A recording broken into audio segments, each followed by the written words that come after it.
Hey guys, I'm Urizi. This story is all about what if Naruto can time travel between the past and the present. Let it not be said that being Uzumaki Naruto is anything easy. He has an obligation to the future but a duty to the past, and a time-traveling jutsu that lets him travel between both. Before we proceed with the story, please like and subscribe to this channel if you liked the video, and don't forget to check the description for the other works of the author if you liked the story. Let's start. Chapter 1, After Dark. Naruto surmised that the reason no one ever took him seriously clearly had to do with his unastounding height of 5'6". If he was any taller, certainly people would take him more seriously. As a ninja, and as a person though invariably, he'd ruined the latter of the two through the notorious and infamous pranks of his youth. Alright, so that may have something to do with it. But undoubtedly he'd done his fair share of growing up since then, anyone would say so. Well, perhaps not Sakura-chan. Or Kakashi-sensei. Or, for that matter, Jiraiya. Who, still, since the two had trekked up the hill that sunrise, continued his deep and uninterrupted monologue on the variables of sealing that Naruto had already learned, had never found a use for, or just plain were never in use to begin with. The blonde had attempted an intervention twice, each of the times had the young shinobi hazarding a round kick to the face and a furthering of the winded, one-sided conversation. This is very dangerous, Naruto. He pattered on, as he had been for the better part of the morning. You could get severely hurt or worse. Damage the entire fate of the world by messing up and opening your goddamn mouth. Geez, Jiraiya. Naruto interrupted, and ducked the swing he knew was coming. You've been talking in circles all morning. Can't we get a move on? A supremely dangerous look crossed the old Sunin's face. A move on? Clearly, Naruto, we can't, if you're not taking this serious enough and have enough energy to pick your ear when you should be devoting all of it to listening. Guiltlessly, the blonde popped his index out of his said hearing appendage, before yawning unceremoniously. Yeesh. He muttered to himself. Guy can't catch a break around here. And then, louder, and with a valiant attempt at keeping the whine out of his voice, come on you old pervert, we've been studying this for months. I get it already. You don't. That's the point.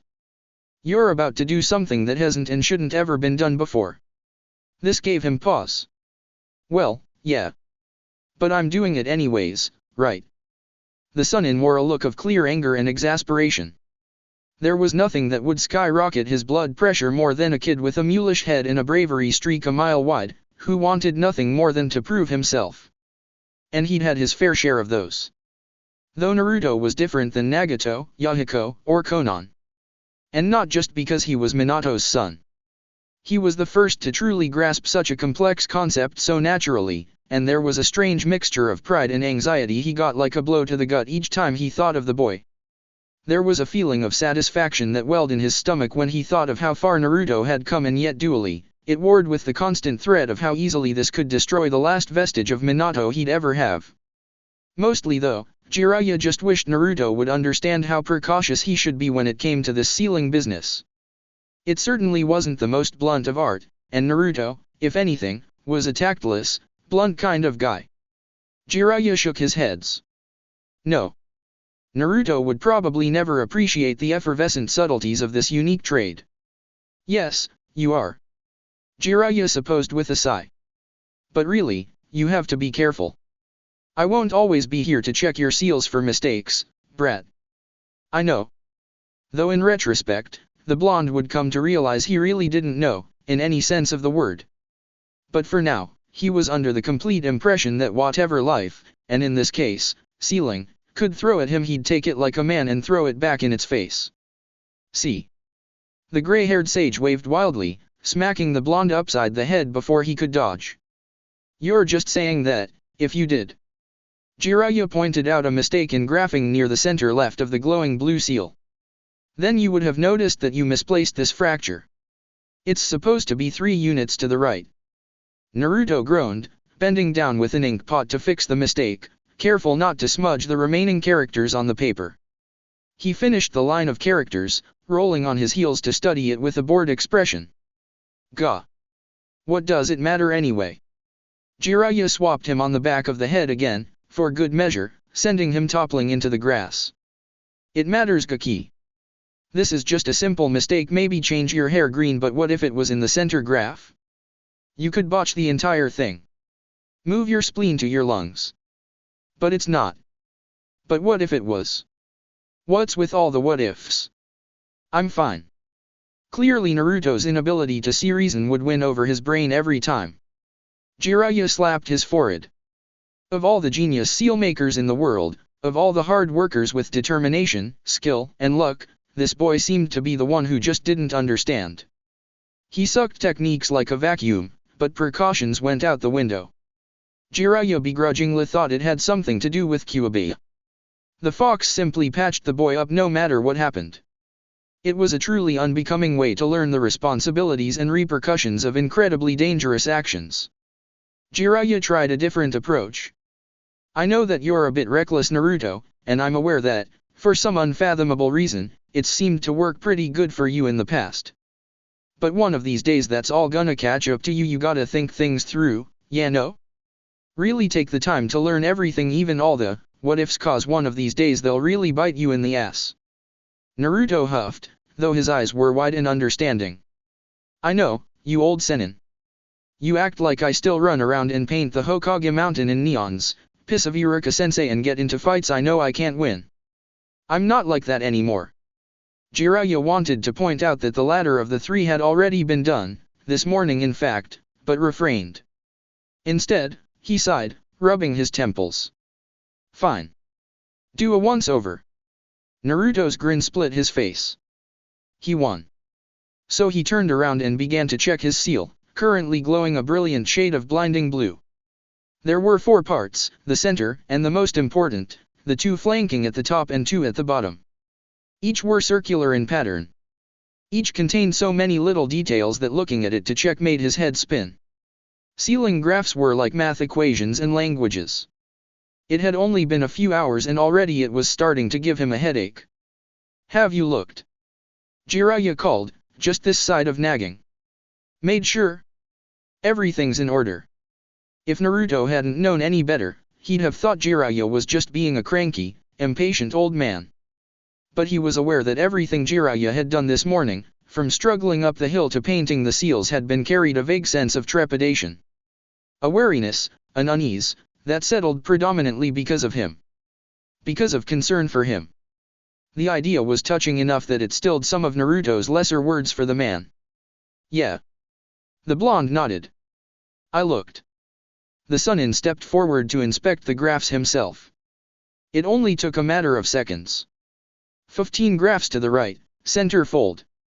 You messed up. The units are supposed to be translated from the right, not the left. Naruto made a noise of frustration, whether at Jiraiya for being so quick about it, or for himself for making the mistake in the first place. One would never know, taking an ink and quill and redoing it on the rice paper. He tried to be careful not to ruin it. Watch it. Jiraiya barked as he strayed too far to the left, completely upending Naruto's concentration. Gah! Naruto jumped, nearly spraying the ink all over the paper. It wasn't working, however. Look, kid. Jiraiya began irately. Fix the smudge in the right translation, no your other right, and then double back to the left and FIC the one near the upper right corner. Naruto grumbled in response, settling into a more comfortable position to paint. After fixing most of the errors until the seal was near perfection, Jiraiya paced relentlessly back and forth with vigor. Sending furtive glances to the seal, and then to the ground, continuously instilling an unwilling nervousness in the blonde the longer he went at it. The seal was perfect already. What more did it need? He thought Jiraiya was just being overly worrying. Hello. Naruto waved a hand. Can I go yet? No. Naruto pulled away, frowning. Jiraiya began to pace again, this time in a circular motion. Now. No. Now. No. Now. God damn it. Jiraiya cursed, looking ready to breath fire. If you keep acting like a whiny, immature genin, I'll kick you out right now and burn this paper to ashes. Naruto opened his mouth. Wahey. Silence. And promptly snapped it shut. Then the pacing began anew, the man changing the patterns depending on his thought. Sideways, in circles, in long wavy lines, until finally Jiraiya became unoriginal and just paced in a straight line. Naruto watched him with a frown, looking quite sullen. He'd been waiting for months for this opportunity, and Jiraiya looked halfway to blowing the whole project up and calling it a day. But the blonde had put too much time, effort, and hope into the finalization of this seal that he'd be more than a bit dismayed if Jiraiya called it quits. In fact, he'd probably just do it himself, to hell with all the chances. And then finally, he sighed for the umpteenth time that day. Okay. Go. Naruto jumped in his joy, pouncing onto his glowing seals and began his long set of hand seals. Make sure to be cautious. Don't go around telling anyone who you are, and for Christ's sake, especially not your heritage. Even if they're familiar faces, remember that once wrong word and you may mess up the whole future. Remember the ninja code. Keep your guard up. Trust no one, you hear me? Trust no one. The sealing paper began to heat, the seals lighting in the most brilliant shade of blue Naruto had ever seen, ascending into the sky at an alarming rate and burning a glow of azure around the delighted blonde. He looked up to his teacher, whose eyes were wide and frightened, but imploring. See ya, Arrow Sennin. The glow of the seals shot to the sky, before they faded into a wispy charcoal black on the rice paper. Jiraiya stared at it with a mix of emotions, the wind fluttering on the top of the hill, making the edges of the paper lift a bit.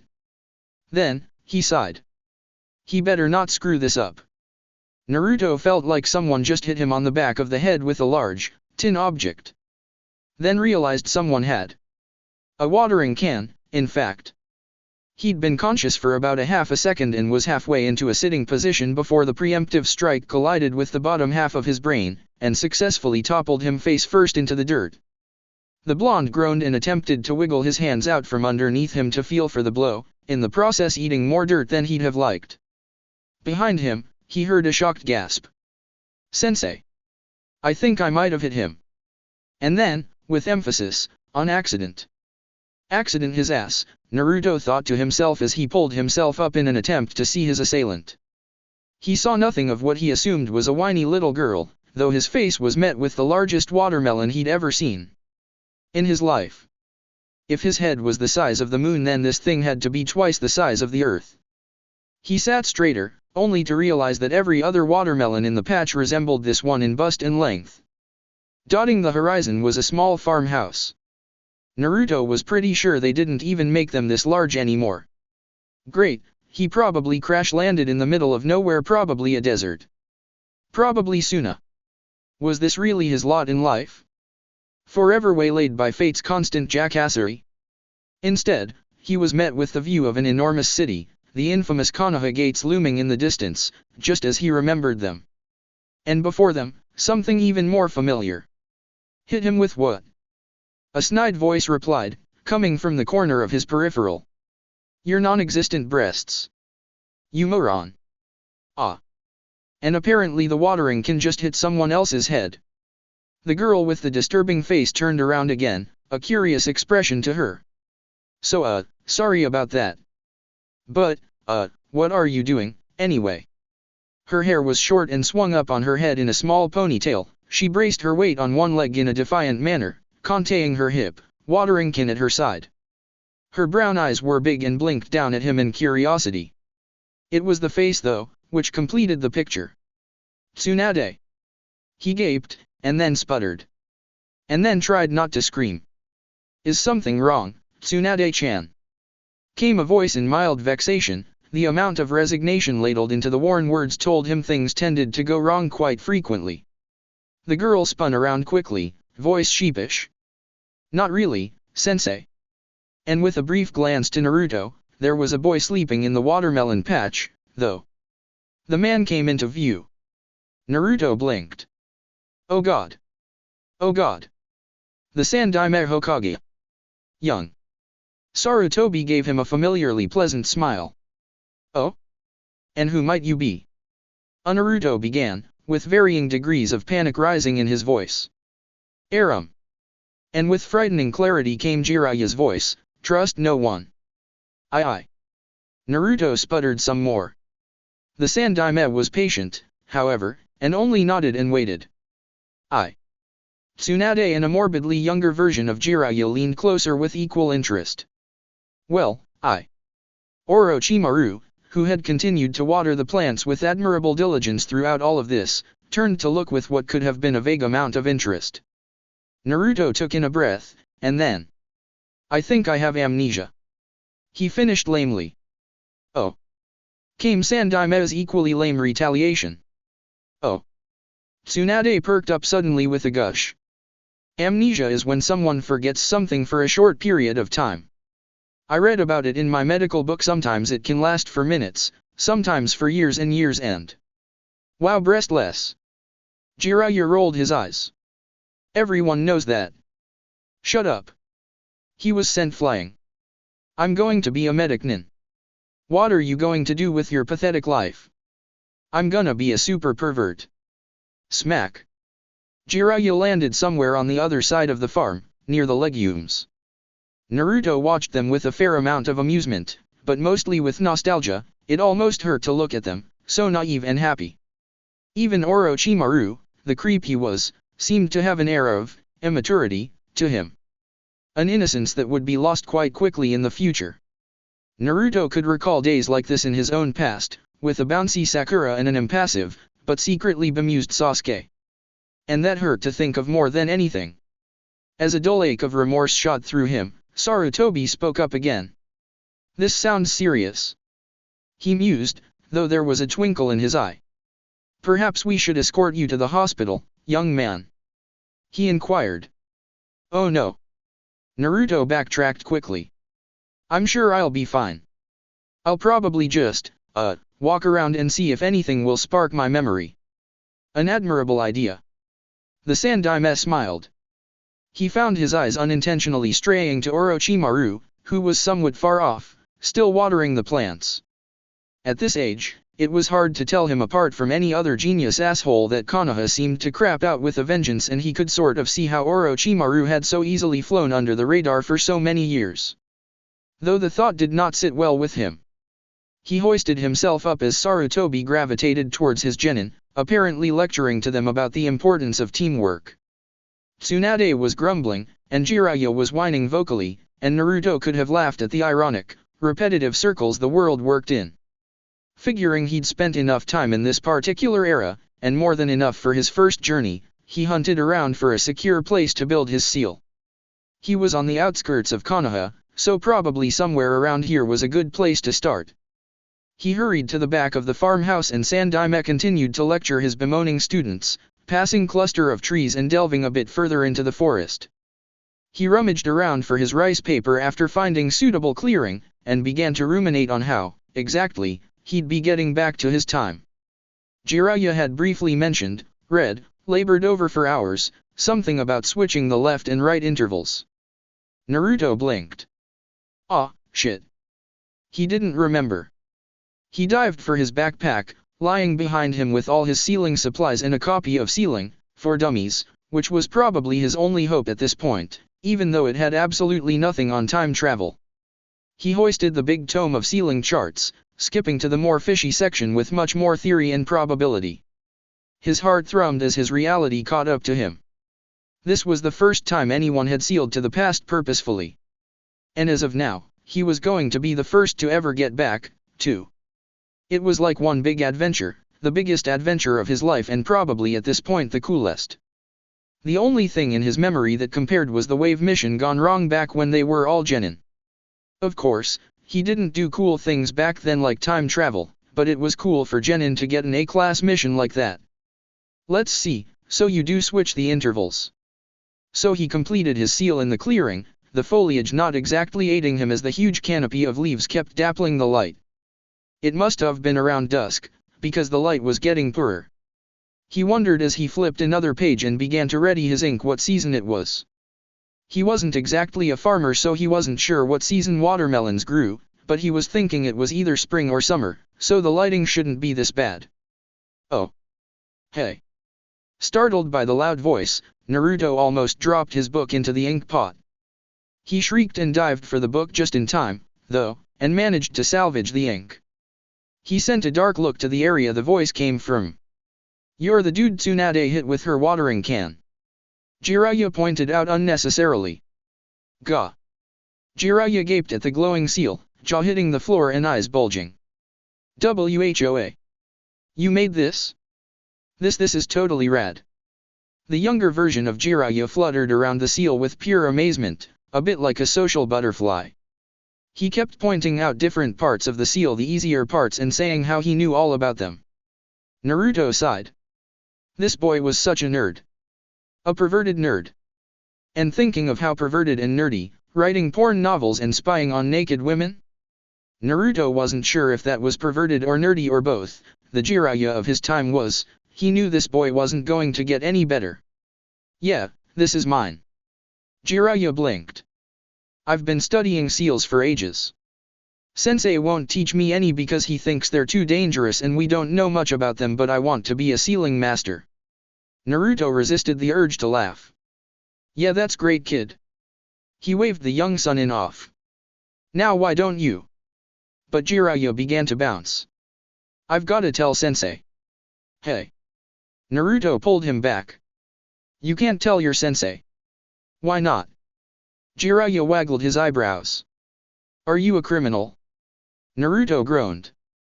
"No, but I don't want to alert anyone that a sealing master is here." "You're a sealing master?" Came the breathless, amazed interruption. "Well shit. There goes his cover." Naruto leaned down, suddenly proud of the fact he was actually taller than someone to level height with the young Jiraiya, currently pouting and crossing his arms like the 12-year-old boy he was in this timeline. "I'll teach you the ultimate of all ultimate techniques, if you keep your mouth shut about this." Jiraiya nodded, making gestures about zipping his lips and throwing away the lock. Naruto grinned. "Okay, watch this." There was a pause, filled with the flurry of hand seals, and then Orioke no Jutsu. A busty blonde with bigger assets than the future Tsunade had began to make kissy noises at Jiraiya, who promptly held back a nosebleed. Yes, this would definitely keep the young silver-haired boy quiet for most of his life. Naruto's clone dispersed in a plume of smoke, leaving a starry-eyed Jiraiya in its wake. "That was the coolest, most amazing thing I've ever seen." Naruto nodded. "Great. Now run along." Jiraiya gave him an ecstatic wave, before scurrying off back to his team. Naruto sighed. Damn.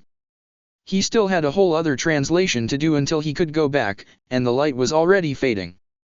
That whole Jiraiya thing must have taken about half an hour or so, and he no longer had much sunlight to work with. But, reasoned, it wasn't as if he lacked the knowledge of a good katonjutsu or two to help him out. He looked around the dense brambles and the trees that loomed over him. Konoha was known for its trees and wood life. Honestly, where were the twigs? After much hunting, he gathered the twigs in a pile, and snapped his fingers, a light burning faintly between them where chakra pulsed into the air. Naruto grinned triumphantly. There we go. I saw that. Ah damn. Another one. Naruto's eyes narrowed as he stood to his full height, the shadows from he fire casting long, flickering shadows onto his face. Orochimaru emerged from the shadows, almost ethereal paleness framed by the firelight. There was something dark and tenebrous in his eyes, even at this age. It was almost disturbing, and Naruto shivered. It'd be so easy to end it all, right now. He knew that'd only mess everything up further, so he opted to just glare heatedly at him. His golden eyes looked bright and eerie in the lighting. Inhuman, almost. You made fire. Without hand seals. Naruto's eyes were chilling. What of it?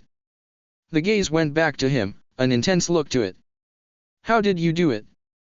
Naruto snorted. Like I'm gonna teach you. Orochimaru frowned. Naruto thought it too sick to actually call it a pout, because that did not bode well at all, and crossed his arms over the weird kimono he wore. You taught the dope that insufferable technique. You saw that. Naruto laughed. No wonder there was a little bit of dried blood under his nose. Teach me. No way. Naruto growled, swiveling around. Deciding Orochimaru wasn't enough of a threat in his current state, he went back to graphing the glowing seals. Orochimaru watched intently with those sickly golden eyes of his. Naruto knew he hadn't done anything yet, but he couldn't help it. God, just the fact that Orochimaru was standing not even 10 feet from his and he could kill him at any moment made his fingers twitch uncontrollably. What are those seals for? Stop asking questions. Are you trying to invade us? Orochimaru scowled. Are you? He asked again. No. Hypocrite. Naruto wanted to point out to him, but the young snake hadn't done anything criminal yet. Then what are they for? Groaning, Naruto finally looked up, an annoyed look etched into his face. Shut up, will you? This takes concentration.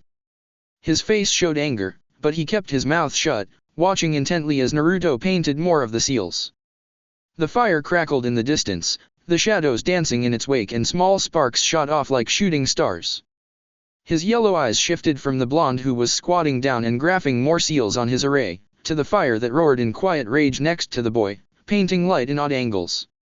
Naruto didn't have to turn around to know that something had caught Orochimaru's interest, just the fact that he had went quiet was enough. Will you teach me? Don't you have a sensei? Naruto retorted. Orochimaru frowned. He doesn't teach us anything. There was an undertone to his voice that made Naruto's spine go rigid. Was he under the impression that nothing Sarutobi taught them was useful? Was that one of the reasons for his descent into madness, though Naruto could argue the guy was just a crazy fuck to begin with, but even if he did teach the boy something absolutely pointless and stupid, would it help any? And Jiraiya did say not to mess anything up. Gah. Whatever, he'd teach him something stupid and pointless that the boy would think was amazing. Just like younger Jiraiya, except that it wouldn't be a pretty blonde girl dancing around with enormous boobs. Okay, gather chakra into your fingers. It was hard to see if Orochimaru was doing that, but the snake nodded. Now snap them.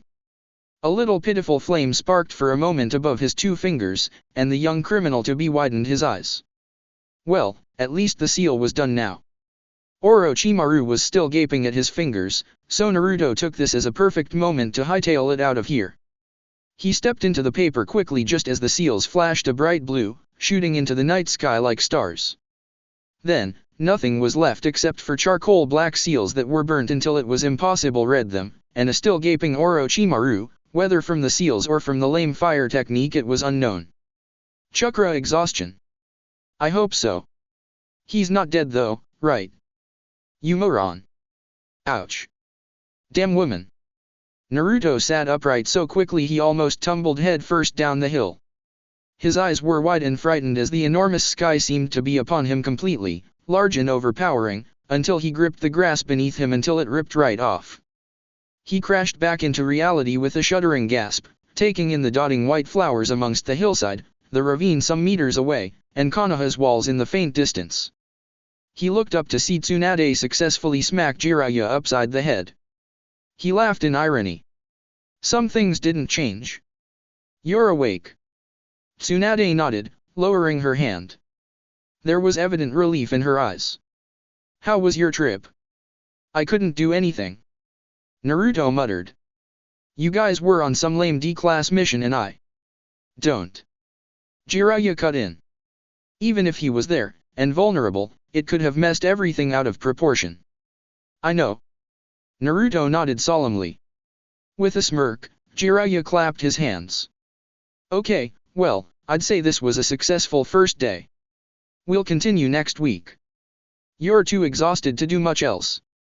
Getting up, and feeling the ground eagerly rush to meet him, Naruto agreed. It took a few moments to stabilize, but afterwards, all he could feel was a great eagerness. Even if Sasuke was still under Orochimaru, and Akatsuki still loomed dangerously in the backdrop, he had found something he was good at. Something only he could do. Yeah, sure. Chapter 2, Blue Train. Naruto stretched his hands over his head, looking like he was about to finally lumber out of bed. This was the 5th attempt this morning before, after a moment of deliberation, he flopped back onto bed. This was the first time he'd been able to sleep in for a couple months, and he was going to relish it, and prolong it for as long as he could. His head had been pounding since the middle of the night, and he was hoping that maybe he could sleep it off. His entire body ached, and he felt as if he'd been on death's door for the majority of the week, though in actuality, he'd spent the most of it sleeping. Eventually though, the sun managed to oust him completely, as not even his shut blinds could fully keep it out. Running a hand through his unruly mussed hair, he rummaged through his closet with bleary, sleep eyes, scouring its depth for something that wasn't colorful. Which was a feat in itself. He pried out an old, wrinkly dark shirt to wear over his mesh quarter sleeve, pulling on shinobi cargo pants, and was about to reach for his hitai, when he realized he'd put them all on inside out. After redoing his attire, he mused whether perhaps he should tell Jiraiya that today might not be such a great idea. Maybe he should tell Jiraiya he wasn't ready. Nah. Naruto could handle anything that came his way, whether 13 years in the past or not. Naruto? Are you in there? Sakura-chan's voice was coming from the other side of his apartment door. Pulling pants on and stumbling into his hallway, he unlocked it. She stepped in with a bit of a frosty air to her demeanor, and Naruto immediately cringed. He did something, didn't he? One look in her eyes told him that yes, he did something very, very stupid. There was silence. I heard. Heard what? Naruto fidgeted. He hated silence. It brought back bad memories. Jiraiya told me. Her eyes were throwing kunao at him. He blinked, gripping his hallway table. He did. Yeah. She nodded, crossing arms over her chest. He was very vague, but he said something about you and... Sakura was searching his eyes for something. He made sure to blink slowly. Some sort of ceiling. Ah. He scratched the back of his head. Did he really? Yeah. I'm starting one of the way cooler chapters now. Not just turning leaves into grass and that stuff. Actually, you know, I was supposed to meet him today. I understand, Naruto. Sakura said softly. That you might not come back. And he was The blonde sputtered. Jiraiya-sama had said something about how dangerous it was, and you might not make it back. Naruto looked at her fondly, an odd mixture of a smile on his face. I'll be back, Sakura-chan. She nodded, a hopeful smile on her face. Ramen. Naruto wiggled his eyebrows. Date. Dumbass. They walked out together, with a friendship that would hopefully transcend the time that Naruto was about to leap into. But Sakura sounded a bit too sad for just needless worry. She didn't actually think he'd just ditch her purposefully, did she? He wouldn't pull a Sasuke on her, even if her punches scared the living shit out of him. The hill was already prepared when Naruto trekked his way up there. Konoha was in the distance, its towers standing proud and tall even when circled with ominous forests. This was by far the tallest hill until the Iwa mountain range, a long distance away in the horizon. What a nice day, the blonde thought, and he hoped that whatever time he landed in would be experiencing the good fortune of a warm front. Jiraiya was already waiting, cross-legged and stone-faced. His eyes were closed in what could be seen as deep meditation. Sadly, Jiraiya wasn't nice enough to do the seals for him. He decided that he wouldn't disturb the man, and began the first structure. It wasn't until he was fully done with the center graph did Jiraiya stir. Out of the other four that overlapped at its edges, forming a bit of a box, this was by far the hardest. Maybe it was the knowledge that this was the part that would let him travel amongst time or get him lost in a slipstream that scared him. His ink brush was nothing more than inches from the rice paper when Jiraiya's eyes snapped open. Watch where you put that thing. Holy fuck. You're too close to the second translation to be starting the second graph there. Naruto grinned sheepishly, looking up from his artwork. Right. The older man huffed, hands in the soft grass. Really, brat, how would you live without me? You'd be stuck in a slipstream if I hadn't opened my eyes. I'd check it over. Naruto rolled his eyes. Somehow I don't believe that. The Sunin replied. There was a silence webbed with anger and frustration from Naruto, and a calmer contemplative side from Jiraiya. The blonde worked in silence, goading the Sunin just to point out another mistake so he could yell back. But the Sunin was quiet all through his third graph. And even quiet through 3 translations through his fourth, until he opened his mouth. Naruto was ready to whirl on him. Good job. You wa. Naruto sputtered, noticing that even though he praised, Jiraiya wasn't happy in the slightest. It's a good job. The third graph. Naruto looked up from his work and eyed the man sitting a few feet away from him. But you don't look too happy about that. The man sighed, and Naruto was struck by how tired the man looked. Tired, and worn out. I'm not any younger, Naruto. I know. The blonde snorted. There's a reason the ladies avoid you. You're ruining the moment, brat. Sorry. He didn't sound it. As I was saying, Jiraiya coughed, and Naruto realized this was a long speech, so he began his work again. There's got to be someone experienced enough to lead the next generation in sealing. Not saying that you're not talented, Naruto, but you don't take enough precautions when you seal. I've never made a really horrible mistake. Naruto pointed out, even though he knew, seriously, that he was only prolonging the inevitable. Yet. And never will. He said, anyway. It's good you're optimistic. Jiraiya scoffed. But that's just wishful thinking. Looking up 17 translations into the fourth seal, Naruto was about to retort. He saw the look on Jiraiya's face and decided against it. Naruto knew that he was prying him open with just a look, cleaving through his thoughts by the mere movement of his eyes. Times like these Naruto cursed he didn't wear a mask like Kakashi. Jiraiya finally spoke. You're more of the person who's going to learn from their mistakes. Exactly. But you're not going to learn if you're dead. I'm not. Think of the odds, Naruto. Impossible is a word that will never belong in your vocabulary, but perhaps it's about time you put it there. I'll be fine. Naruto growled out. Sometimes, the lengths people went to when they were worried were so outrageous. Here. Check. The Sunin stood then, and Naruto took it as a wordless cue for the sage to do his own once-over, and backed away slowly. To some degree, no matter how small or how little Naruto paid attention to it, he was aware of the dangers that began with just thinking about time travel, let alone doing it. Perhaps though, he just didn't want to admit it to himself. It wasn't like he was not cautious. Quite the opposite. The main seal, glowing azure in the center of his graph, was surprisingly perfect. The second, to the upper right, only needed one fixing. The third, which was the lower left, was also perfect. And the fourth, rearing the seal in the lower right-hand corner, only had one mistranslation. The seal faced counterclockwise. Clockwise, and he'd go into the future. It's good. Jiraiya said in his approval, after steadily looking it over for the past few minutes.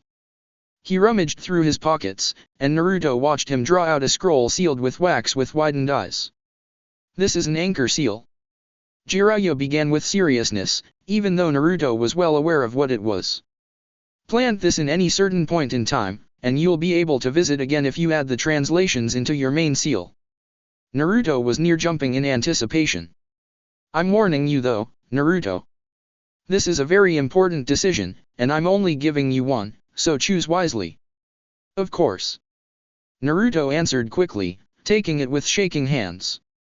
There was a heavy pause, as Naruto waited with bated breath for the words he'd been hearing in his head all morning. Free to go. Jiraiya saluted, a wry smile on his face. Naruto saluted back, eagerly stepping into the middle of the seal. It burned ferociously at his feet. The light rose around him, seeming to collect in a cloud of blue, before it shot into the sky. All that was left was a solemn-faced old man, and a burning, crumbling paper. Naruto's head hurt like a motherfucker. He was apparently in some underbrush, from the stick that was nicely wedged into his side and the leaves that tickled his nose. Popping his head out of the shrubbery, he took a look around. Konoha, definitely. The seal wasn't supposed to transport him too far away from its original place. He tried to look at the Hokage mountain, an easy way to tell what date it was, but it was blocked by a tree uprooted in front of him. Sometimes he wondered if he was going to get stuck. Despite blatantly slipping off most of Jiraiya's ominous warnings, he did feel like he got a bite from them. With all the what-ifs that packaged themselves so nicely with the whole time-traveling debate, he usually didn't care much for them. There were always what-ifs, right? So what was the point in always dwelling on them? And then of course, there was the fact that most of those were going to come true one way or another. He's late. Again. Naruto paused in his loud rustling, craning his ears to hear the faint voices he could make out. Yeah, I know. Hey. If he never shows, wanna go get ramen with me? Never. Another scream. Actually, Sasuke-kun, would you like to? No. A beat hadn't even passed. Ah. Ah. HN. Naruto blinked. Oh god. He knew exactly where he was. Exactly what time period he was in, and exactly what was going to happen. Immediately, he put a genjutsu on his appearance. A good one, because he didn't want Kakashi mysteriously popping in and whipping the Sharingan on him. The whiskers were gone, his hair was brown. That should be good enough. He stepped out of the shrubbery, dancing across the bramble as he tried to get a vine off his foot. Ah shit fuck, he struggled in a 1v1 with the vine winning for most of it, until he just whipped out a kunai and lopped the whole thing off. By this point, he'd danced out into the center of a disturbingly familiar bridge, with 3 disturbingly familiar faces peering at him with expressions of disbelief and surprise. Hey! Sakura pointed wildly at him, looking just as surprised as she was worried. Who are you? He's a villain. His younger self shouted, as if it was the most obvious thing in the world. Let's fight him and save Konoha. You idiot. Sasuke muttered with emphasis, nudging to Naruto's forehead. He's got a Hitai. The young blonde squinted at it, before rubbing the back of his head sheepishly. Oh yeah. Whoops. Yeah, you idiot. Sakura parried, sticking her tongue out. His younger self returned it. Oh god. This was making out to be just awful. Soon the blonde turned back to him. But who are you, anyway? The blonde genin asked shrewdly. Me. Naruto pointed to himself, as if there could possibly be anyone else. Well, you see, it's a bit of a long story. You sound like our sensei. Sakura sniffed. Making up stupid excuses. Do they usually end with your sensei getting a lot of women and saving the world before getting dumped in a bush behind a bridge full of dumb kids? You. Sakura shrieked, and then, hey wait, what? Did you really get a lot of women? His younger self perked up, all loud and in his face. He almost flinched back, but held still. Of course. That's just a part of the game. Lots of women, and super cool missions. So you're a jounin, then? Naruto couldn't even get himself to look at the kid's face. I've never seen you around before. He managed it somehow, though, looking straight into the obsidian eyes, their history playing through them like crackling, soundless film. Sasuke's face, are you scared, chicken, the blood down his neck and the needles in his spine as he insisted his body just moved on his own, the Sharingan in his eyes as he looked up into the blonde's red ones, bodies still connected from the hole in Naruto's lung. It wasn't this bad seeing the Uchiha in his time, with his utterly impassive visage, the cool dark of his eyes unfamiliar and alien on the pale face of someone he used to know. But here, where there was still a brief spark of life in their depths, where he still resembled the boy Naruto used to know, used to believe was his best friend, it hurt just that much more. He gulped though, attempting to shake the feeling away. Naruto tapped his forehead protector. You said it yourself. You could have just killed a Konohanin and taken it for yourself. Sasuke pointed out. You guys really believe I'm some sort of spy? Naruto grumbled. Wouldn't I be, you know, trying to shank the Hokage? And not sitting around talking to a bunch of genin. We're not a bunch of genin. His younger, more annoying self piped up angrily. I'm gonna be the best ninja in the whole world. He's got a point though. Sakura admitted quietly. And anyway, I've got a mission report to turn in. He lied easily, giving them all one last lingering look. See you around, huh? Maybe we'll meet again. Though there was no maybe in the reality of it. His younger Ramen and Sakura obsessed self pouted, but said nothing. The other two seemed pleased he left. But he didn't care much. He was just glad he'd made a speedy exit, because there was no way he could even spend another second there. There was so much he wanted to reveal to his younger self, so many words of wisdom he wished someone had given to him at that age. So many warnings and so many encouragements, all of them making a bile he swallowed down thickly. Just keep walking, he told himself as he furiously tore through the streets, keep walking and don't look back. He came to an abrupt stop a little ways off near the memorial, covered enough in canopy that no one would see. Here's good, he supposed to himself, eyeing the sun. He'd have enough daylight for nearly 7 hours. There were some things about sealing that he'd just never get used to. Everything about it was so complex, each line, be it curved, straight, or a mixture of both, had to be executed perfectly on a certain spot on the paper in relation to the rest of the graph. And even then, the graph itself was in relation to itself. The entire formula had to be translated backwards to jump forward in time, a point that Naruto clearly seemed to get confused with jumping backwards, as he had to redo almost the entire bottom left circle. The sun was making a very, very slow ascent upward to the center of the sky, when Naruto finished. It was terribly hot. Unlike the day he left with Jiraiya, there was no comforting breeze to keep the temperature from skyrocketing. At least the canopy that dappled the sunlight helped a little. But it also made it terribly humid. He wondered how he ever lived through this day before. I thought I'd find you here. Naruto jumped. Shit. He turned around slowly, eyes warily eyeing the Jounin vest and the orange book placed so nonchalantly in gloved hands. He wondered, was it the book, the mask, or the hair that gave his sensei away? A part of him wanted to smile and say hello, but the more sane part smacked himself up the head and told him to think of something quick. I'm just enjoying the local fauna. He hedged uneasily. Kakashi swept an eye to the now glowing seal. I can see that. There was a beat of silence. Did you need something? You don't seem to have anything to hide, the silver-haired man appraised with a light voice, making like he hadn't heard the blonde at all. But your stance is so rigid, it leads me to believe I've overlooked something.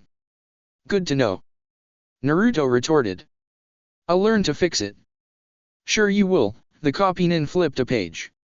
It was an issue Naruto was familiar with, and for a moment he found himself wondering if Kakashi had made it to the part where Ikki and Ringo started to have table sex, but then realized that perhaps he should concentrate on more demanding things. Like the S-class sensei facing him down. If you can make it out. Kakashi was fast, but luckily, Naruto knew his quirks. Kakashi never lunged completely straight, there was a crick that leaned to his uncovered eye. Naruto took the small opening to dodge around the Jounin, blocking the kunao with his own. However, there was a reason Kakashi was still his sensei, and he scraped Naruto's cheek. Oh fuck. He could feel his genjutsu slipping, as he was putting more effort into the seal to control it. Kakashi noticed too, only visible eye narrowing as he lunged again. This time, however, Naruto leaned backward, another one of Kakashi's quirks.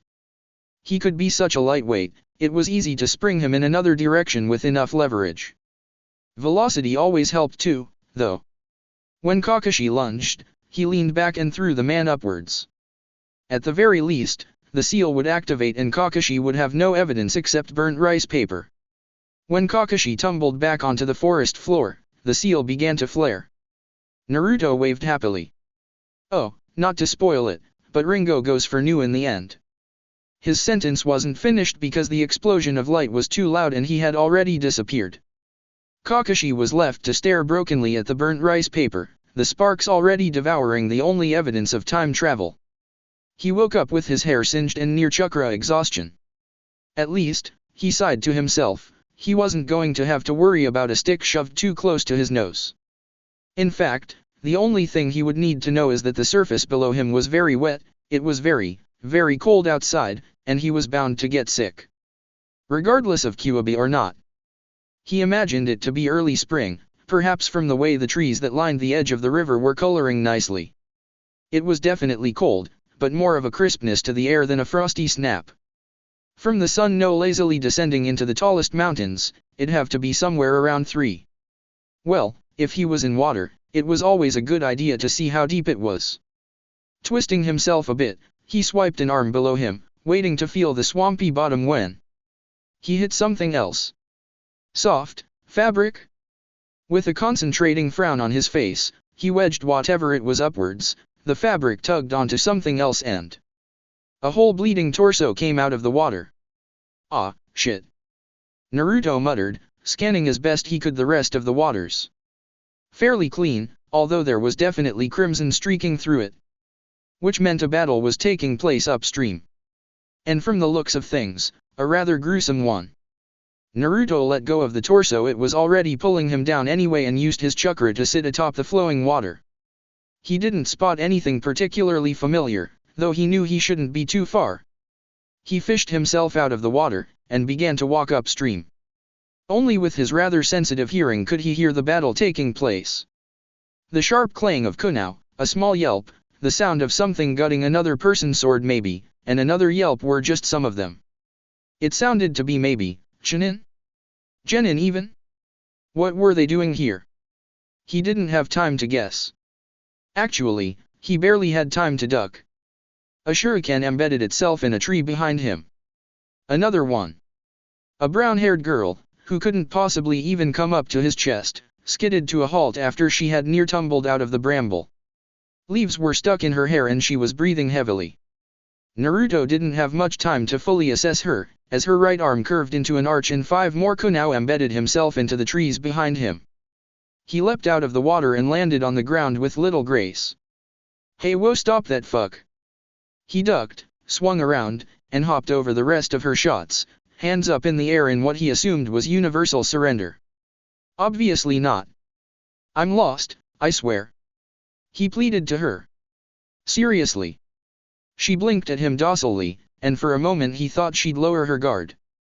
Instead, her eyes hardened. I can't trust you. He'd have found the situation comical was he not so flabbergasted. There was something really confusing and disorienting about time travel, and he was still reeling from hopping through time and space, and really, was a few minutes of peace too much to ask? Lucky for him her throws were fairly weak and easy to dodge, and didn't take much effort on his part. She was a Konoha kunoichi, judging from the headband, and could be anything higher than a newly minted chunin. Geez. Hadn't she noticed the exact same symbol on his headband? Yarin-chan, called a boy who gracelessly sprawled out of the bushes. Get him. He cheered. The last of the team was rustling through the bushes. You idiot. Look at his Hitai. Naruto was about to kiss his feet for the first amount of common sense he'd had in the last 5 minutes, only to be met face to face with Kakashi? Naruto blinked. Well damn. Even at this age, he still wore his mask. Naruto had been looking forward to seeing a younger, maskless version of his sensei too. Oh my god. The girl Rin squeaked apologetically, hands flying to her mouth in a gasp. I'm so sorry. It's fine. Naruto grinned. No harm done. Well, looks like he wouldn't need a genjutsu. Probably wasn't even born yet from the looks of things. The three were quite a mismatched team, much like his own genin team. Kakashi was a dark, but small presence in the background, looking much younger than the rest of his team. The young girl had cropped brown hair that stuck straight, much unlike Sakura's wild mane. The last was an unruly-looking kid with jet black hair, and looked to be gravity-defying naturally. His goggles and chubby cheeks almost made Naruto think of himself. So you're a Konoha-nin? So cool. Where are you coming from? Did you have a mission in Iwa? The boy with orange goggles gushed, peering closer. Rin whirled on him with an embarrassed face. Don't ask stupid questions, Obito. Though this would be the perfect opportunity to spin his alibi. Well, actually, I've been out on a reconnaissance mission for quite a while, so it's probably natural you guys don't recognize me. They looked enraptured. You all were probably still in the academy when I left. Really? Asked Rin with wide eyes. How long? Around 5 years. Naruto shrugged, sounding nonchalant. They all erupted into confusing exclamations, sans Kakashi, who just kind of grunted, but even he seemed amazed. Wow, he totally looked like Sasuke leaning back on the tree like that, arms crossed and calm demeanor. A cross between Sasuke and Kakashi, Naruto didn't even want to think at this point. Although, Kakashi at this age was really adorable, it might just be the soft plush white hair or maybe the way he thought he was the coolest thing in the world. It was a hard decision. That's so crazy. Obito cried with a grin. Then you must not know anything about Sensei's nomination. Naruto blinked, taken aback. What? Nomination? What time period was he in? Whose? Your sensei. Well, Minato-sensei isn't from a big clan or anything, but he's really amazing. Rin explained, her obvious adoration for her sensei tinging her view in bias. Sandai Mesama nominated him for 4th Hokage. Isn't that amazing? The group demeanor shifted almost immediately at the mention of their beloved sensei. Obviously the three looked up to him very much, and the mere mention of him had them all glowing in pride. Naruto digested the information with a sobering look that none of them seemed to catch. He'd never go far to say he disliked the Yondaime, for he really knew nothing about the guy. And Naruto was never a guy to judge a book by its cover. Though he'd certainly have a reason for any hatred he harbored for the man who was his father. And he certainly had no ties to the guy, even though he'd been told they were related. It was almost surreal to think that these kids looked up to him so much. Would that have been him, had his father survived? Would he not have this mixture of disgust and impassivity at the very thought of him? To Naruto, he was simply just another guy who did him no good. But he wouldn't let his prejudice involve itself with these kids.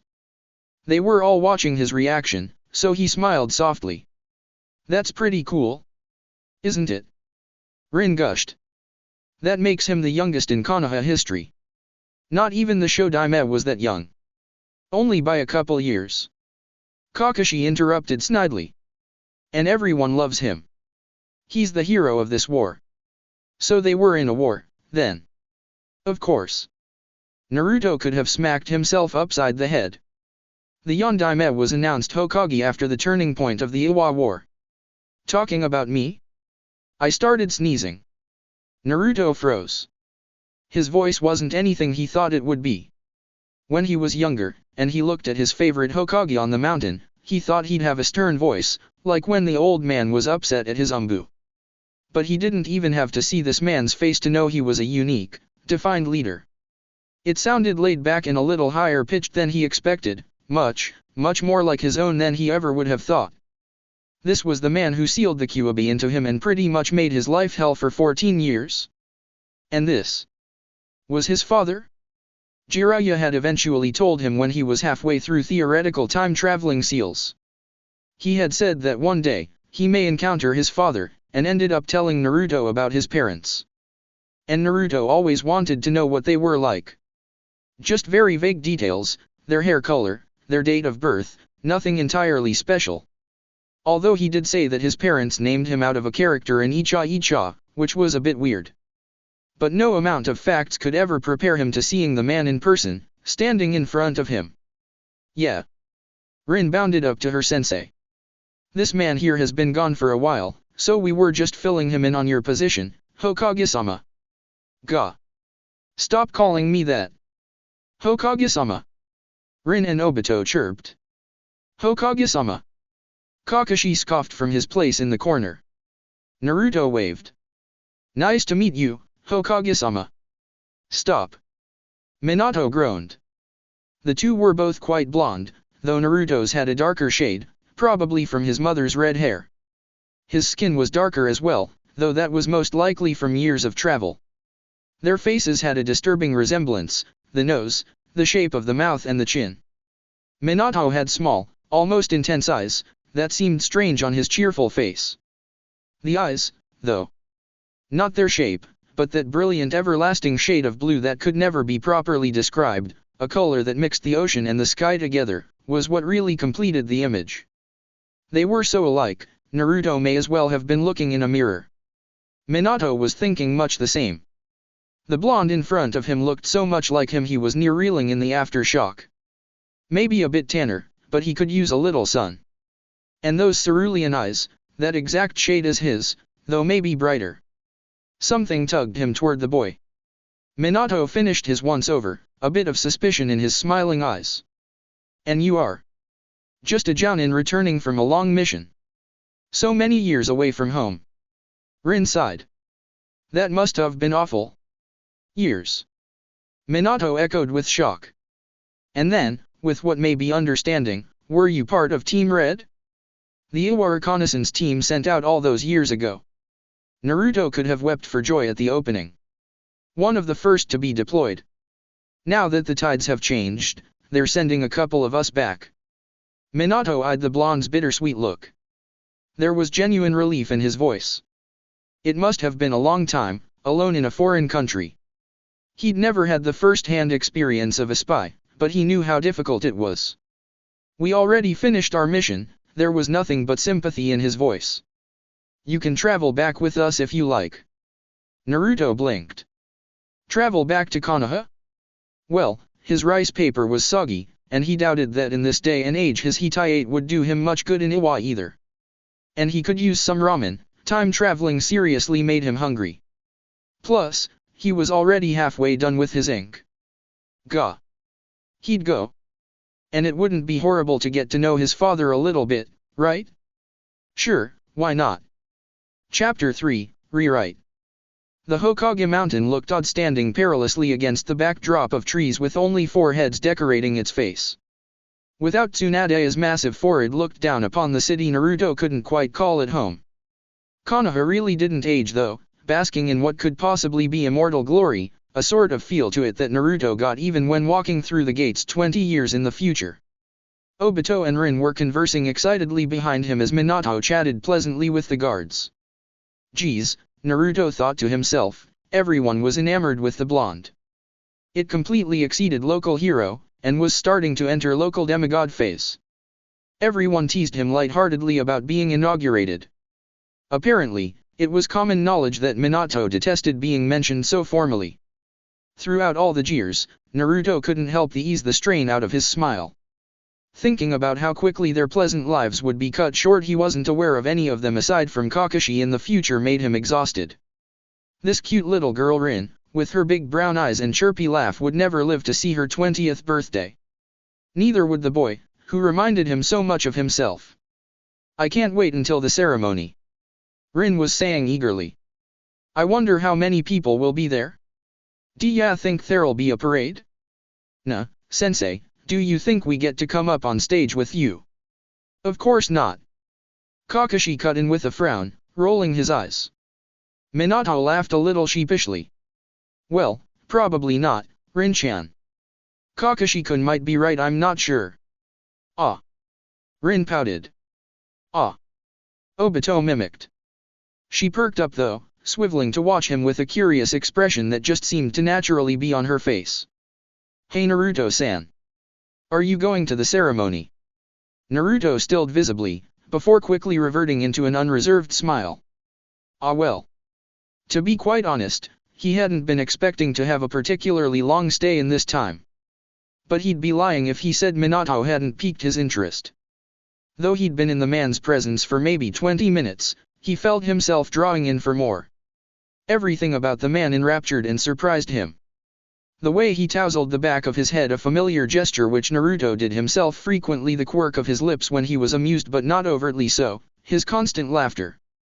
And would it really hurt to see his father become Hokage? That was one of the biggest historical moments of this generation, and while Naruto didn't care particularly for history, it was his father. Maybe at one point, back when just the mere mention of him even having a father had him captivated, the very thought would have had him jumping eagerly for a chance to go. But after finding out who the man really was, the man who sealed the greatest monster in the world into his son's stomach, a flawed, imperfect man, Naruto had lost most of his interest in the guy. And now, here he was, vacillating on the choice. Sure. He decided upon with a shrug. Lying to them now hardly mattered. Why not, right? There was a beat of silence, as if the three couldn't quite believe that Naruto would hold such little enthusiasm about it, until Obito laughed. Awesome. Rin agreed quickly. Kakashi just sort of looked put upon in the background. Luckily, the conversation took to safer ground, and Naruto quickly sighed in relief. The three and Kakashi, occasionally had gone on to a lighter note of the weather, new shops that were opening up that spring, and the occasional bout into politics, what had the entire group divulging into their obviously clashing beliefs. And Naruto-san, you haven't even seen that ninja clothing store on 2nd Street, it's just amazing. but Jiraiya's perverted bookstore is just across the street from it. Oh. Do you even know what that is? That disgusting Icha Icha? They didn't have that when you left, did they? Well no. Naruto admitted, conscious of the eyes he knew were trained onto him. But I'm aware of who Jiraiya is, yes. Really? Rin tilted her head. That's surprising. I barely even know him. He's never around much, always, well, doing whatever he does when he's not in Konoha. She turned to her sensei. Sensei, what does that pervert do when he's not here? Minato, on the spot, blinked furiously. Naruto almost felt a little sympathy for the guy. It wasn't like he could just tell them that Jiraiya led one of the most intricate spy lines in the world, and was always leaving to get in contact with his informants. Well, he finds inspiration for his books. Minato decided upon. Rin seemed placated. Naruto chuckled. What? Like spy on foreign bathhouses? Obito busted into laughter, as Rin gasped dramatically, as if she hadn't the slightest idea that he did the same when he was home. Kakashi was coughing to hide his laughter. Minato smiled, and the two shared a knowing look. Well, that's just disgusting. Rin huffed. I can't believe he writes all those books and calls them literature. I can't believe he trained Sensei. That doesn't make any sense. Sensei is way cooler. Rin. Kakashi interrupted flatly, seeming to speak for the whole group at this point. Shut up. She flushed. Rin meant well, but by God, she could talk. Forever. That, and her obvious devotion to her sensei seemed to make its appearance in almost every other sentence out of her mouth. Naruto almost held sympathy for the whole team, wondering how they managed to put up with her all the time. Then he remembered Sakura, and just felt sorry for himself. Well, that wasn't very nice, Kakashi-kun. Minato berated with frown, though he looked the tiniest bit relieved. But sensei, Kakashi blatantly pointed out. How his face could be one's exact feature was a bit disturbing. We're already at the tower. Ah. Minato nodded. He turned to look over to Naruto. Do you need to turn in your mission report? Shit. Excuse, think. I'm actually really beat right now. Naruto grinned, rubbing the back of his head. I just really want to sleep in my own bed right now, you know. Minato's eyes softened. I see. Ah. You're leaving already. Rin pouted. Will we see you soon? Naruto blinked. Yeah, sure. How about tomorrow we could all get some ramen? At the mere mention of the food, Obito turned around abruptly, eyes wide. Ramen. He grinned. Hell yeah. Sounds like a great idea. Minato grinned. Apparently ramen was one thing shared equally by both father and son. All right. Naruto nodded. Around 1. Sounds good. Rin cheered. Obito had already hopped up the stairs to the tower as Naruto began to wave goodbye, heading in the opposite direction. Before he even rounded the corner he was still thinking about supplies, where he was going to stay, and a whole other hidden agenda completely opposite to the front he'd just put up to his new friends. Minato watched the blonde jounin plod down the street with no small amount of confusion. There was something particularly familiar about the blonde, though he couldn't think of what it could possibly be. Had he met him before? Why did everything he did, from rubbing his head to smiling at a joke, seem so familiar? Huh. He muttered to himself. It was probably just because the kid looked more like him than his own Kagebunshin. Which was strange in itself. Sensei. Kakashi called from the door, where he was still propping it open. Are you coming?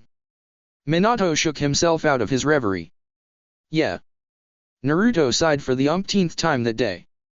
Inflation made a decent hotel room the same amount as a carton of milk in the future, and Naruto had enough money to buy the best supplies and still have more than plenty for an outing of ramen. It was 10 to 1 when he finally found his way to the busy street where Ichiraku was. He hadn't realized he relied so heavily on the local businesses to find his way around until he was staring at unfamiliar street signs as if he was in Sunagakure. The most amusing part was seeing Ichiraku himself, the old man that Naruto remembered was nothing but a fresh-faced looking guy who couldn't be too much older than him, looking charmed by the thought of another customer. It was almost amusing to think of how famous Ichiraku would come to be in the future. Naruto-san.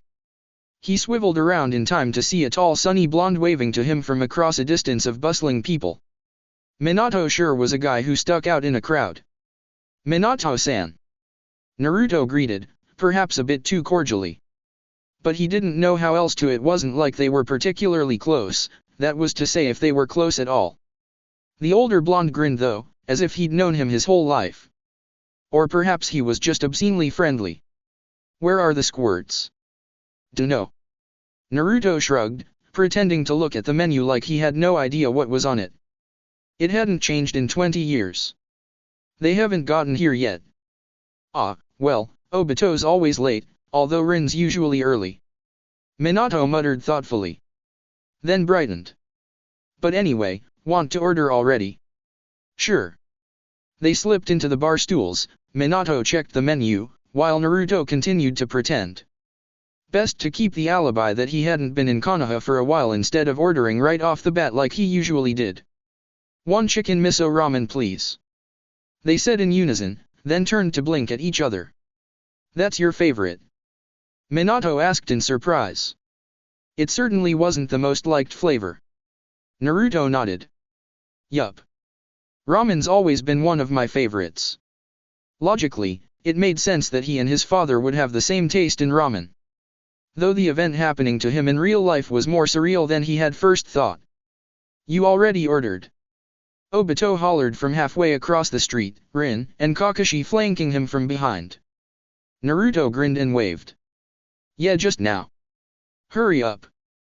The Uchiha sprinted over with more vigor and personality than the two remaining Uchiha combined, sliding into a seat like home plate and immediately spewing a list of a variety of ramen flavors, most of which Naruto hadn't even been aware Ichiraku made. Which said something, because Naruto had to be the most ramen-obsessed man in existence. Naruto grinned sheepishly. His diet had caved after spending tedious months with Jiraiya, who believed women a higher necessity than food. Ah. His stomach must have magically emptied itself again.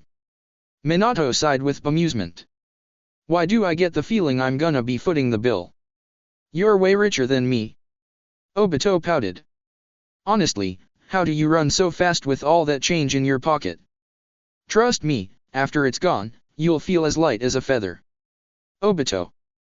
Rin scolded, though Minato had already started laughing. Naruto couldn't help but smile at their antics that, while immature, were almost refreshingly adorable. You guys are idiots.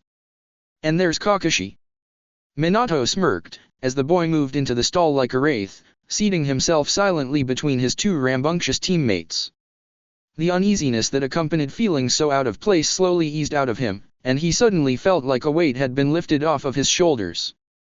It felt like coming home, like being with his own Team 7 again, and maybe what it would feel like being with them now, if they could ever have the chance to be a whole team again. Minato had joined in some time ago, and the three were on a roll, the conversation always spinning into new angles. Maybe this would have been Team 7 if Sakura had lost her crush earlier in life, had Sasuke been more open to them, and had Naruto not been so obtuse. Watching them was like unraveling all the what-ifs in life. Nua. Obito stuck his tongue out. I'm already 14. I've been 14. Rin retorted, stabbing her noodles with her chopsticks. I turned 14 in earlier this month. He pouted. March to ND. February. Obito pouted while Rin triumphantly stuck her tongue out. Minato blinked for a second, looking up from his two rambunctious students. How old would you be, Naruto-san? Naruto grinned. Well 18 now, 19 in October. October 10th. Naruto elaborated. That's 21 days away from Halloween. Hey sensei, Rin leaned over the counter. How old are you? Old. Kakashi scoffed. Everyone's old to you. Obito countered. A fierce glare was shot at the loud Uchiha, who countered it with his own. The air seemed to chill as Rin started to attempt to ease the tension. Boys. Minato grinned, diffusing the situation and what looked to be a sore point to the team. I'm happy to say I'm not entirely ancient. Didn't I tell you guys I was turning 22 soon? Team 7, of this day and age, went about with the information, Rin prattling on about something as Kakashi easily interrupted with sarcastic remarks. Naruto blinked as he absorbed the information. 22? That's it? He had maybe 3 years or so until the Kyuubi would be sealed within him. Or at least, if his calculations were correct from the fact that the Yondaime died around 25. Ah. Minato said as the conversation died down, leaning back to look into the sky. It's getting late, we should head out already. Naruto nodded, paying for his meal swiftly before Minato could protest. He had paid for all his students including Obito's enormous amount and Naruto didn't want to pressure him into paying anything more. See you all at the inauguration. He grinned at them. Yep. Rin waved. Better be there. Obito hollered over his shoulder. Of course. Naruto shouted before they disappeared down the street. Hokage-sama. And then belatedly, in the distance, Ga. His mood sobered again. He and his father even had the same thing they said when they were caught off guard or annoyed. Another similarity to add to what seemed to be a forever growing list. He angled his face towards the sky, watching as the fading stars in the distance twinkled brightly against the dark twilight. Minato's right. He sighed, though he was sure this wasn't what Minato had been thinking when he had said that. I better get back. And there was the crux of the matter. Jiraiya had given him one anchor seal. Did he even want to put it here? The seal seemed to burn his retina with the intense light that accompanied each jump, and he spent a few moments blinking into a bleary sky. He hoisted himself up off of the anchor seal that was attached to the hill, congratulating himself on another successful time travel. He looked around, surprised that Jiraiya wasn't here. No one's here to greet me. His eyes traveled to the bottom of the hill, and then he realized why. The sleepiness that accompanied him onto each jump suddenly evaporated as he bolted onto his feet. Sasuke. They'd picked the hill because it was strategical in the middle of nowhere. The forest around it was dense enough that it clouded the view from all around, and the slope was small enough that, while providing a good view, didn't stick out obtusely. The disadvantage was that it was equally as close to the valley of the end, and inevitably, Otagakure as well. Sasuke. He whispered, making out the boy's dark spikes from the distance. Sakura was speaking, and Sai was a bit behind her. Sasuke's odd arrangement of teammates were in a semicircle behind him, and though they looked slightly imposing, Naruto got the impression that he wasn't here for a battle. If he was here for anything at all. Naruto was under the impression that Sasuke had no free will at this point.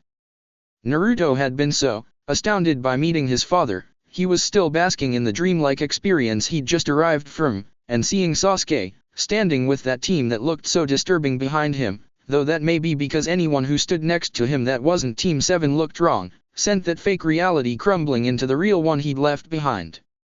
But there was no use holding the dream, even as it crumbled into dust. Hey! He shouted, and the entire party turned their heads. Miss me yet? He'd been so caught up in this world that seemed so different from his own fragmented one, that he'd almost forgotten about the man who used to be his best friend. Naruto. Sakura breathed a sigh of relief. The blonde looked, oddly relaxed. Uninterested, or perhaps just unimpressed. There had been a time when, at the mere sighting of Sasuke, Naruto would have leapt immediately into action, pleading for the boy to come back. Now though, he only stared silently with eerily blue eyes. Great to see that Dickless made it. Saya praised with a blank smile. Naruto, and everyone else for that matter, still could not tell the difference between his seriousness and his satire. Naruto frowned in jest. Naturally Sai, only the most sexually inactive can see the humor in that. The black-haired boy blinked. Sakura tisked at the duo's immaturity, though her lips had curved into an amused smirk. Naruto caught Sasuke's eyes from across the tense clearing, almost absurdly pleased to find a flicker of something passing through their dark depths at the exchange. Was he upset to find himself replaced? The dark-haired boy appraised them all with his hooded, near impassive gaze. Naruto would have never been able to tell the difference had he not encountered a younger Kakashi who had the stoic stone-like face down to utter perfection, so much so he made Sasuke look like a novice. He looked like he was searching them all for something, a deep silence resounding as none of his teammates made a sound. He seemed to come to a conclusion. It's not them. He spoke a voice that still lingered in his memories, though it was to his teammates. The redhead one blinked at his leader. You're sure? Naruto met Sasuke's eyes, two different sides to the same sky. Yes. Came Sasuke's frank reply. Naruto blinked, before his eyes narrowed suspiciously. You're investigating. The Uchiha didn't seem to think Naruto was worth a reply, tearing his midnight eyes away from the blonde. He turned his back to his former team, looking like he was about to head out. It's not any of them. He looked over his shoulder, as if goading any of them to say otherwise. Naruto held his gaze, before turning away. Of course not. He said eventually, nonchalance catching Sasuke off guard. Go tell your master that whatever it was wasn't coming from us. And if it's in our borders, we can deal with it ourselves.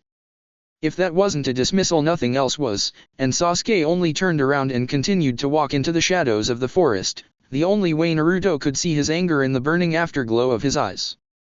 Naruto would have thought more of the dark-haired boy, had he not been so concerned over what the boy's purpose was. Maybe the snake was trying to keep peace and was simply checking to see if things were amiss. Or perhaps, and more likely, he was trying to see if this energy could be harnessed for his own gain. Either way, crisis averted. Temporarily, at least. After Sasuke left, Naruto breathed a sigh of relief. He was too close to exhaustion to deal with Sasuke now. Naruto. Sakura called softly once the Uchiha's presence was long gone. Sai, however, wasn't as keen to dancing around the subject as Sakura was. It was you who was making all those chakra flares, wasn't it? He couldn't lie, but he did avert his eyes. Sakura sighed, and it didn't sound very relieved. He really hoped she wasn't crying. He hated it when she did that, it made him always feel guilty. I know you can't tell me. She sighed, the undertones of sadness in the submissiveness of her tone. I'm sorry guys, Naruto felt more out of place in his own time than he did in the other. It's just I really can't tell you. Can't, or won't. He didn't know himself.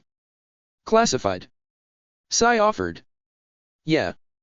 The last vestiges of Team 7 settled into a very uneasy silence. Sakura had her hands behind her back, twiddling with her fingers with unanswered questions. Sai stood a bit to her right, his feet on the base of the hill's long slope, eyes and body posture betraying nothing of what he was feeling. Naruto watched them from a little ways above them on the hill, the wind rolling the grass and sending his hair in which way directions. Sakura sent him a very melancholic smile, but a smile nonetheless. Are you coming back with us? He actually wasn't very sure. I guess so. Then we'll go for ramen, she announced, looking sure of herself. There was a tinge to her voice though, as if she was unsure if even ramen could bring Naruto around. Her fears were unfounded, though. Yeah. He agreed. However, this time, with this Team 7 there was no one to begin the banter that had existed between the one he was currently wavering around. After ramen, Jiraiya had asked for him. The tea house was a very small one that was atop a beauty parlor that existed on the first floor. Tsunade was currently getting a nice massage, and since Jiraiya was accompanying her for whatever reason, their meeting took place on the next floor up. Jiraiya folded his arms silently as they sat across the table. The small tea house was filled with quaint music and very little people. The seal master had a very stern look on his face, and Naruto had bowed his head, trying not to seem intimidated even if he was. It was scary watching Jiraiya like this. He was much too used to the pervert's light-hearted tendency when they were around women. However now, when dealing with sealing, he was a much more opposing figure. You put a seal? He stated. It wasn't a question. He gulped nervously. Yeah. Jiraiya's hands, that were in his sleeves, unfolded and a small slip of paper with the tracking seal was on it. This seal? Yes. In another time period. Another gulp. Yeah. Jiraiya's eyes narrowed. And you're sure about this? He'd been given the opportunity, so certainly Jiraiya wasn't mad about that. He held his gaze. Yes. Jiraiya sighed. You've only done 2 jumps, Naruto. I told you to choose wisely. I have. Naruto interrupted. And you never told me I had to anchor to a specific time. I could choose whenever I wanted, right? Though I'd prefer if you had spent more time branching out. Jiraiya gave him a hard look. Naruto attempted to meet it, but failed. But it is your choice. Naruto nodded. And you're sure? No, not at all. He had never had any intention about meeting his father when they began this whole endeavor. Sure, it had settled as a thought in the back of his mind, but the actual even had changed his perspective. Made him curious. Interested. Yes. Made him long for something he thought he'd stopped wanting a long time ago. Jiraiya tooted. I think you should rethink this. What? Naruto blinked, in shock. Was Jiraiya serious? You need time before you start properly engaging at other times. Jiraiya tented his fingers. I think you need some more experience with the whole jumping process. All you have to do is burn the anchor seal, jump back to this time, and you'll be free to go as you please once more. Once more? Naruto repeated in disbelief. But I don't want that. You said I could place the seal anywhere. Maybe that was a bit rash of me. Jiraiya mused. I should have known you'd be too eager to do so. You're wasting a lot of opportunities by doing so, Naruto. That doesn't matter to me. Naruto insisted, belatedly realizing he was shaking the table. I know. Jiraiya nodded. I'm not stupid, Naruto. I know who you've met. You. His eyes widened in shock. How? I know you. He said as explanation. It's never particularly mattered to you before, certainly not after I told you about him. But remember, I know you, and I know Minato. It was only natural that you'd want to get to know him. He's a supreme leader. And your father. If you hadn't wanted to get to know him, I'd be a bit surprised. Then I don't get it. Naruto furrowed his brows in annoyance. What's the problem? Attachment, Naruto, is a very dangerous thing. Jiraiya lectured seriously, before his eyes went very distant as he watched himself in the reflection of his tea. It leads you to do very stupid things. To change things that shouldn't be changed. By even having a passing interest, you threaten the very balance of history. Naruto gulped, though he had no words to reply with. He was well aware that what he had done was stupid.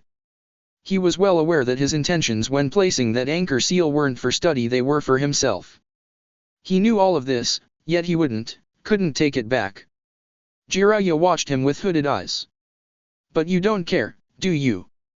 The Konoha streets were bursting with a magnitude of colors, from the striped hoods of street vendor stalls to the enormous balloons that took to the sky, everything had a color. And the noise. It was quite possible that there wasn't a single soul who wasn't engaged in excited chatter. Minato seemed to be the apple of everyone's eye for the evening. The thought made him a bit nervous. He could make out Obito's wild spikes from his spot backstage, a bit amused by the enormous takoyaki the boy was tackling, 2 in each hand. The inauguration hadn't even started, yet his knee was bouncing anxiously. The 3 of them mingled over to another stall, this one a fish-catching stall that had Rin delighted. Minato wished he could join them, but alas, he had a job to fulfill. It seemed that the entire country had come up to congratulate him, some boisterously and some even with tears in their eyes. Minato was a bit flabbergasted by it all, but mostly he was really humbled. Pleased, even. It seemed there wasn't a soul in Konoha who hadn't taken his inauguration with ill thoughts. He may be the first Hokage after the Shodime to have that happen, or so said Hiruzen. Though a thought lingered in the back of his mind. He was recalling a silly blonde with a wide, but enigmatic smile and the brightest blue eyes that resembled his own so much he may as well have been looking in a mirror. He'd said he'd be here. So where was he? He'd looked truthful when he'd promised to come, and Minato wanted to readily believe him. As much as he wouldn't want to admit it, he was actually a bit hurt by the no-show. That in itself was bizarre to him. It wasn't like Naruto was important to him. He'd met him only a day ago and yet. There was a certain deep feeling which stirred at the mere thought of him, and it hurt, almost like a brief nostalgia which stung the back of his nose. He smiled, and Minato felt pleased. He had to protect that smile. It felt like Naruto was one of his own. It had only taken eye contact. He wondered if it had something to do with their similarities. Hell, even their voices were the same. The Sandaime had begun his introduction, and the guests were beginning to gather towards the stage. Minato was worried now, the inauguration was already starting. Where was he? He tried to scan the crowd as best he could, but he certainly wasn't the only one who was blonde, and there was a sea of people. There. No, green eyes. Over there. Not that one either. And with great pleasure and relief, the audience chuckled, and Minato lost all the faces in the movement. May I please introduce our new Hokage, the Yondaime of Konoha, Namikaze Minato. He felt himself being tugged up the stage. He said a few words, smiled as best he could without faltering, reading his script. People he thanked, a rundown of his career, really the basics that everyone wanted to know but weren't really all that important. He supposed he might as well give up. It wasn't like it should mean anything to him, anyway. The Sandaime was here, looking at him with a wide, proud smile. Jiraiya was, somewhere, surely. Kushina was up in the front row clapping loudly, and his team may as well have been the loudest of them all, way in the back jumping up and down. All his important people were here, friends from his genin graduation all the way up to the jounin he had met on a few missions back. Yet the bitter feeling was there, anyway. The Sandaime graciously took the mic away from him before he could make a proper fool out of himself, and wrapped up the speech in a couple of minutes. Minato shifted his weight, antsy for the onslaught of people that would no doubt greet him with more vigor than they ever had before. And they did. Hordes of people came to congratulate him, and he welcomed them half-heartedly. Kushina had given him some ecstatic back-clapping, which had cheered him up some, and Kakashi had for once in his life actually shared food with him. But there was no Naruto in sight. If he had a son, he would have said it hurt as painfully as him not going. Eventually the crowd thinned around him, and he was left to breath in the crisp night air in blessed silence. The noise faded, and he took the moment to relax in the slight reprieve from all the people. Hey! Congrats! He turned around. And there he was. Smiling at him. I thought you weren't going to make it. He smiled back, relieved. Whatever bitterness was lost completely at the sight of the other blonde. Naruto shrugged. Ah. I got a little lost. You see, this black cat crossed my path and then I had to. When in doubt, use one of Kakashi's many excuses. Little lost. Minato grunted. Very lost. The inauguration's already over. Naruto pouted indignantly. I made it once you had gotten your speech. Okay, a lie, he had barely just stumbled out of his own seal. Really? The newly made Yondaime seemed skeptical. Then surely you'd remember my opening lines, right? Luckily, the academy had him prepared with all those useless history tests they used to do that had little to no relevance with being a ninja. Memorizing the Yondaime's inauguration speech was one of them, or so Naruto had thought. Until now. He coughed. To my fellow citizens of Konoha, I am thankful for the position and honored that out of the many. Okay. Okay. Fine. You were there. Minato fought off his laughter with exasperation. Naruto only smirked at him. Naruto-san. Naruto. Obito sprinted over with his usual vigor, a bowl of ramen spilling as he went.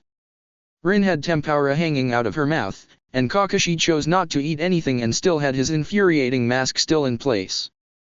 Though, there was teriyaki sauce on his cheek. Had Naruto missed it? Naruto felt his smile broaden. It was a great feeling watching the three come towards him. Sensei. Rin squealed. You looked so cool up there. Were you scared? Nah, Minato shook his head. I couldn't see anything. The stage lights were too bright. Hey. Hey. Now that you're Hokage and all, does this mean that we don't have to do any more missions? Obito grinned hopefully. Of course not. Minato frowned. We're going on another one tomorrow. Ugh. What? HN. Naruto could have laughed at their reactions if he wasn't too busy doing so already. Sensei. Rin whined. I don't want another crappy deranked mission. Minato smiled cheekily. Who said it was deranked, huh? Obito and Rin brightened at the same time, screaming in joy as they dreamt of amazing action-packed A-class missions with evil ninja coming after them and becoming heroes while they were at it. Kakashi only grunted, arms folded over, only his eye betraying the evident pleasure he had at the news. Sounds like you guys are having fun. Naruto smiled. Minato turned to him. Are you planning to go back into the missions anytime soon? Nah, Naruto stretched, pulling off his lazy shinobi just back from a mission alibi. I think I'll stick around Konoha for a while. That's a good idea. Rin nodded. You should have a vacation or something. That might be a good idea, Rin-chan. I don't think Konoha will need me for a few months. Naruto commented vaguely, but no one caught the hidden meaning. They walked around for a little bit, running into people who were congratulating the new Hokage, who was blushing profusely with all the Hokage-sama that was going around now. Obito and Rin were laughing and playing games at the stalls with Kakashi, and occasionally Minato and Naruto would join in. But they were too good for the ring toss. They'd always get the ring in and they ended up with a lot of goldfish. Hey! Hey! Obito cried after the festival was dying down. Why don't we head out for some ramen? Obito. Rin growled. We just had some. She's right, dumbass. You can never have enough ramen. Obito rebutted sagely. Slow down, guys, Minato smiled sheepishly, coming between his students. Why don't we go out for tempura? We already had ramen this week, Obito, maybe next time. It seemed to be a good decision. Naruto watched them head out, his mind wandering back to when he last had ramen. Sakura and Sai weren't as good of company as this Team 7, but he wasn't putting an effort to talk to them either. It felt odd now that they were fully grown. Kakashi was out on his own missions, Sasuke was over at Sound, and it was just them three. He felt a little guilty when he thought about how much he'd rather spend time here. Naruto. Minato called to him. Are you coming? Naruto blinked, touched. The four waited for him expectantly. Oh yeah. He smiled softly. Sure. That's it for part 1. Thank you for watching and see you on the next video.